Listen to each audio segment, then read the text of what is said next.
이번 시간에는 HTML 문서의 인라인 요소와 블록 레벨 요소에 대해 복습해보고 관련된 CSS 속성에 대해서 학습해 보도록 하겠습니다.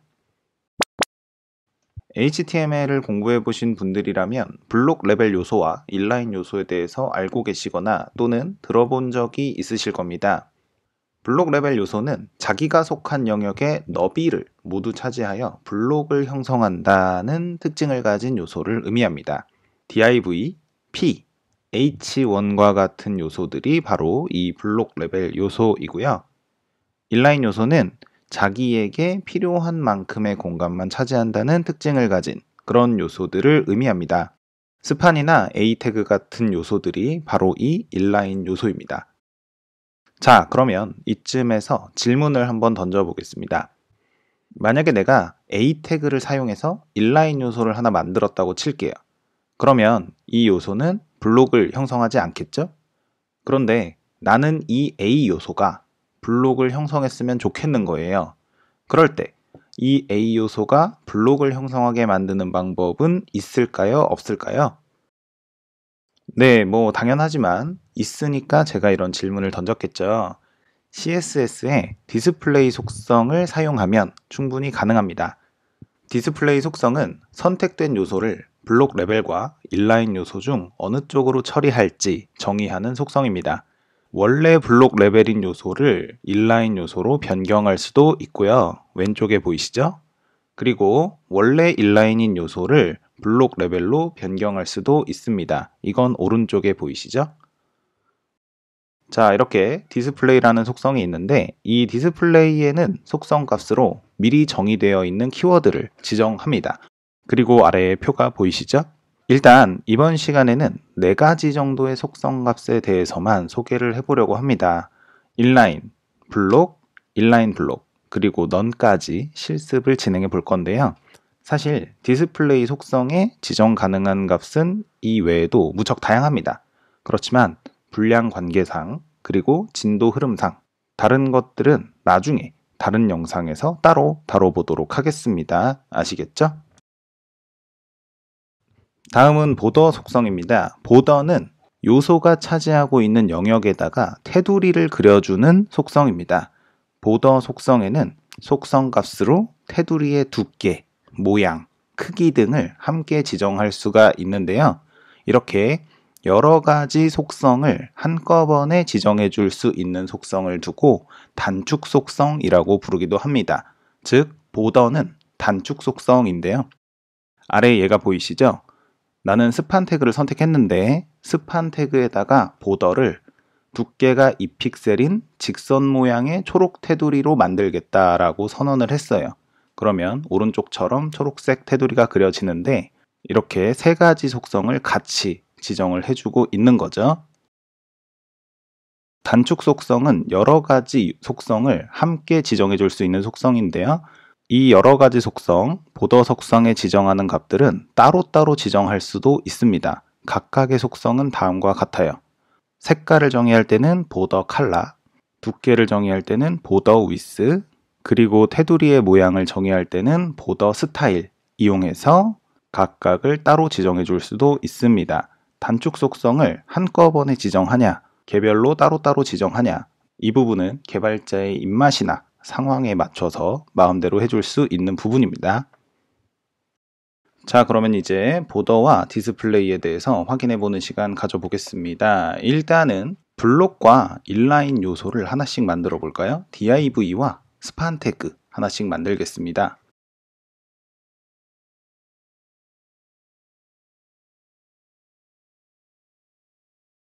네, 나는야 블록 레벨, 나는야 인라인이라고 적혀 있죠. 이렇게 요소를 하나씩 만들었는데 얘네 각자가 블록 레벨인지 인라인인지를 판단하는 방법은 차지하고 있는 영역을 보면 알 수가 있습니다. 그런데 차지하고 있는 영역을 보는 방법은 뭐가 있을까요? 이때 보더를 사용해 주도록 하겠습니다. 보더를 한번 div랑 스판에다가 각각 줘볼게요. 자, div에다가 보더를 주는데요. 보더는 1픽셀짜리 솔리드 레드라고 줘보겠습니다. 네, 그랬더니 직선 형태의 빨간색 테두리가 생긴 것을 확인할 수가 있습니다. 여기에서 솔리드는 꽉 찬이라는 의미가 있는데요. 꽉 찬이라는 것이 직선을 의미하는 겁니다. 3픽셀로 바꿔볼까요? 네, 두꺼워졌죠? 테두리를 주고 나니까 DIV가 블록 레벨이라는 것이 확실해졌습니다. 블록 레벨답게 자기가 속한 영역의 너비까지 모두 차지하고 있는 것을 확인할 수가 있어요. 자, 그러면 스판에다가도 한번 보더를 줘볼 건데요. 이번에는 보더가 단축 속성이라고 했잖아요. 개별 속성을 따로따로 줘보도록 하겠습니다. 보더 위스, 이거는 두께죠. 5픽셀 가고요. 그 다음에 보더 스타일 가겠습니다. 보더 스타일에는 솔리드 외에도 아주 다양한 속성 값들이 들어갈 수 있는데요. 대표적으로 이제 점선을 나타내는 도트라든지 아니면은 대쉬드라든지 뭐 이런 다양한 속성 값들 들어갈 수 있습니다. 자, 일단 대쉬드로 한번 추가해 볼게요. 그런 다음에 보더 컬러죠. 보더 컬러는 이번에는 빨간색은 100%, 초록색은 50%, 파란색은 0% 섞인 주황색에 가까운 색깔로 지정을 해봤습니다. 이렇게 개별 속성 이용해서 테두리 그리기 해봤고요. 인라인 같은 경우에는 자기에게 필요한 영역만 차지하는 성격을 가졌기 때문에 이렇게 글자가 있는 부분에만 테두리가 쳐진 것 확인할 수 있습니다. 이렇게 보더를 확인해 봤는데요. 여기에서 이제 디스플레이가 등장을 하는 거예요. DIV는 원래 블록 요소입니다. 블록 레벨 요소인데 나는 얘를 디스플레이 인라인으로 바꾸고 싶어요. 그러면 어떻게 될까요? 네, 필요한 만큼의 영역만 차지하기 때문에 블록을 형성하지 않습니다. 따라서 아래에 있던 스판 태그가 위로 올라왔죠. 자, 그럼 반대로 이번에는 스판 태그의 디스플레이를 블록으로 한번 바꿔보겠습니다. 블록으로 바꿔주면 네, 스판 태그가 블록을 형성하고 너비를 전부 차지하는 것을 확인할 수가 있습니다. 이렇게 디스플레이로 인라인 블록 여부를 바꿔줄 수가 있다가 기본적인 디스플레이의 사항입니다. 자, 그런데 제가 보여드렸던 표에는 두 가지 속성이 추가로 있었죠. 일단 첫 번째로 none이라는 걸 보도록 하겠습니다. none은 뭐냐? 디스플레이 안 한다예요. 디스플레이를 안 한다라는 건 뭘까요? 안 보인다 라는 의미입니다. 여기서 디스플레이 none에 대해서 오해하시면 안 되는 부분은 요소 자체가 아예 문서에서 사라져버린 건 아니라는 겁니다. 요소에서 사라진 게 아니고요. 보이지 않게만 한 거예요. 따라서 우리가 웹브라우저의 개발자 도구를 여시고 문서를 확인해 보면 DIV가 여전히 존재하는 것을 확인하실 수가 있습니다. 존재하지만 보여주지는 않는다가 디스플레이 none입니다. 자, 그리고 또 다른 디스플레이 속성 값이 있었죠. 바로 inline 블록이라고 하는 속성 값이었습니다. inline 블록은 뭐냐면 inline처럼 배치하되 블록의 속성을 가질 수 있다라는 속성 값인데요.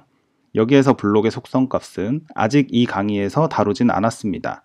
width와 height라고 하는 너비에 대한 값들인데요. 인라인 요소는 기본적으로 자기가 필요한 영역만 차지하기 때문에 높이와 너비를 임의로 조정할 수가 없어요. 그러나 블록은 그게 가능합니다. 따라서 인라인 요소의 너비와 높이를 임의로 조정할 수 있게 하고 싶다 라고 하면 디스플레이를 인라인 블록으로 해주시는 거고요.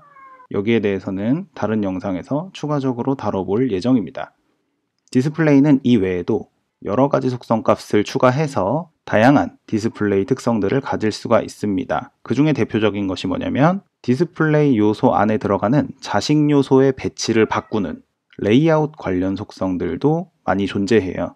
그러나 여기에 대해서는 얘기가 길어질 수 있기 때문에 다른 영상에서 따로 다뤄볼 예정이라는 거 참고해 주시고 일단 이번 실습은 여기에서 마무리하도록 하겠습니다.